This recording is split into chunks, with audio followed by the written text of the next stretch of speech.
कि शायद लोगों को इस देश के इतिहास को दोबारा जाकर के देखने की जरूरत है। क्यों? क्योंकि हम उस पार्टी से हैं जिस पार्टी ने इस देश को आजादी दिलाई है।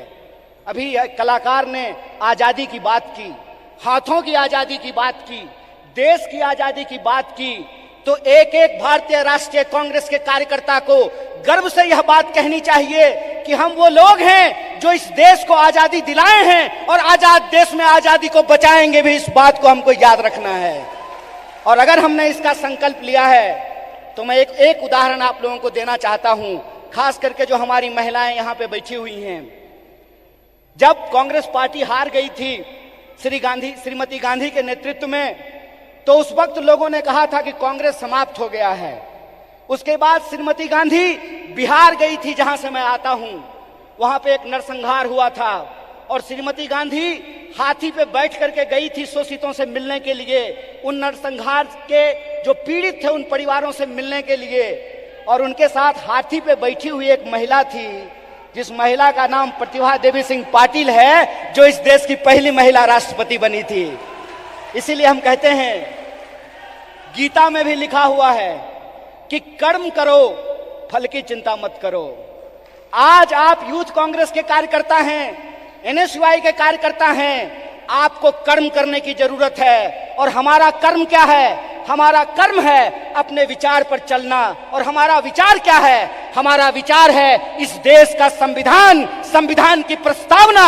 और प्रस्तावना कहता है हम भारत के लोग भारत को प्रभुत्व संपन्न, समाजवादी, धर्मनिरपेक्ष और लोकतांत्रिक गणराज्य बना करके रखना चाहते हैं। इसीलिए जब ये विचारधारा हमारे पास है, इस देश को आजादी दिलाने का इतिहास हमारे पास है, और आज के वक्त में हमको गर्व से यह बात कहना चाहिए कि हम मल्लिकार्जुन खड़गे के सिपाही हैं।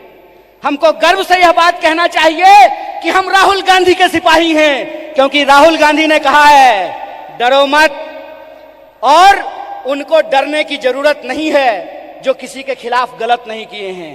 उनको डरने की जरूरत नहीं है जो झूठ बोलते हैं। जो झूठ बोलते हैं वो डरें, जो सत्य पे चलते हैं उनको डरने की जरूरत नहीं है। एक निडर सिपाही की तरह जिस तरह से माननीय राहुल गांधी जी विपक्ष की मुखर आवाज बने हैं, उस आवाज को हमको घर घर पहुंचाना होगा। और इस देश की जो बुनियाद है, भारत की जो बुनियाद है, वो इस देश की संविधान की प्रस्तावना में लिखा हुआ है। उस प्रस्तावना को हमको घर घर लेकर के जाना पड़ेगा। कई बार कार्यकर्ता आकर के हमसे सवाल पूछते हैं कि हमको वैचारिक कार्यकर्ता नहीं मिल रहा है। साहब, गांधीवादी एक तरीका है कि सत्य को किसी गवाही की जरूरत नहीं होती है। और गांधीवादी तरीका यह होता है कि आपको बोलने की जरूरत नहीं है, एक्शन ही आपका कम्युनिकेशन होना चाहिए। आपके एक्शन में वो सारी बातें दिखनी चाहिए। एक बात कहिए कि मैं बहुत महंगा शर्ट पहन करके, मोटा मोटा सोना का सिकड़ी पहन करके, 5 करोड़ का गाड़ी लेकर के आपके पास आऊं और मंच पे खड़ा होकर के गरीबी पे भाषण दूं, आप हम पे भरोसा कीजिएगा? एक्शन ही कम्युनिकेशन होता है। हमको अपने एक्शन को अपना कम्युनिकेशन बनाना पड़ेगा। और हमारा कम्युनिकेशन बिल्कुल साफ है। हमारा कम्युनिकेशन बिल्कुल साफ है कि यह देश सबका था, सबका है और सबका रहेगा। यह हमारा संकल्प है। हमारा संकल्प है कि इस देश में पैदा होने वाला कोई भी व्यक्ति, चाहे उसकी जाति कुछ भी हो, इस देश में पैदा होने वाला कोई भी इंसान, चाहे उसका लिंग कुछ भी हो, इस देश में पैदा होने वाला कोई भी मनुष्य, चाहे उसका धर्म कुछ भी हो, वो इस देश का नागरिक है। और नागरिक होने का मतलब होता है कि राजा का बेटा राजा नहीं बनेगा। लोकतंत्र में वोट से तय होगा कि हमारा शासक कौन बनेगा। और यह जो लोकतंत्र है, यह लोकतंत्र ही भारत की बुनियाद है। यह लोकतंत्र ही भारत की बुनियाद है। और इसी लोकतंत्र को बचाने का काम यूथ कांग्रेस के एक एक कार्यकर्ताओं को करना पड़ेगा। हम जो झंडा अपने कंधे पे लिए हैं, यह झंडा सिर्फ एमपी एमएलए बनने के लिए नहीं है। यह झंडा इस देश की आजादी को बचाने के लिए। इस बात को याद रखिएगा। इस देश में 2 तरह के लोगों के बीच लड़ाइयां हो रही है।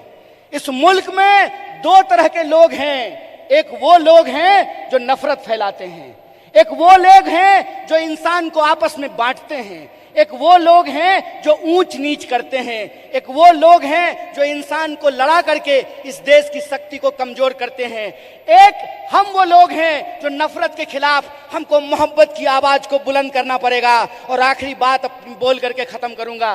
जब साहब गा रहे थे तो इनकलाब की बात कर रहे थे, लेकिन हमारे कुछ कार्यकर्ता उसको मोहब्बत की तरह ले रहे थे।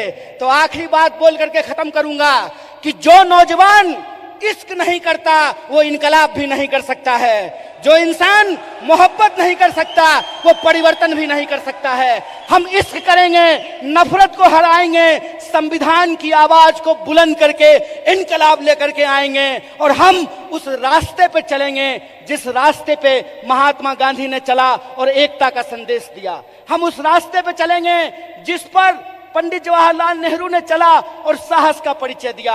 हम उस रास्ते पर चलेंगे जिस पर डॉक्टर बाबा साहब भीमराव अंबेडकर चले और समानता का बात किया। हम भगत सिंह के वासी हैं, हम भगत सिंह के वासिंदे हैं, हम भगत सिंह के वारिस हैं। हमको भगत सिंह के सपनों का देश बनाना है, गांधी के रास्ते पे चलना है और अंबेडकर के विचारों को आगे लेकर के जाना है। इसी आशा और विश्वास के साथ कि भारत की बुनियाद इंडिया में है और इंडिया की जो शक्ति है उसको हमको जोड़ना है। एक आखिरी नारा बोल करके अपनी बात को खत्म करूंगा।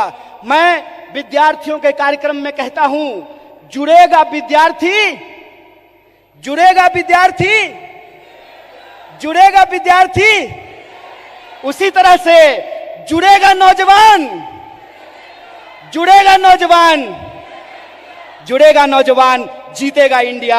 इसी आशा और विश्वास के साथ एक बार फिर से यूथ कांग्रेस की पूरी टीम को एनएसवाई की तरफ से बधाई देते हुए अपनी बात को खत्म करूंगा।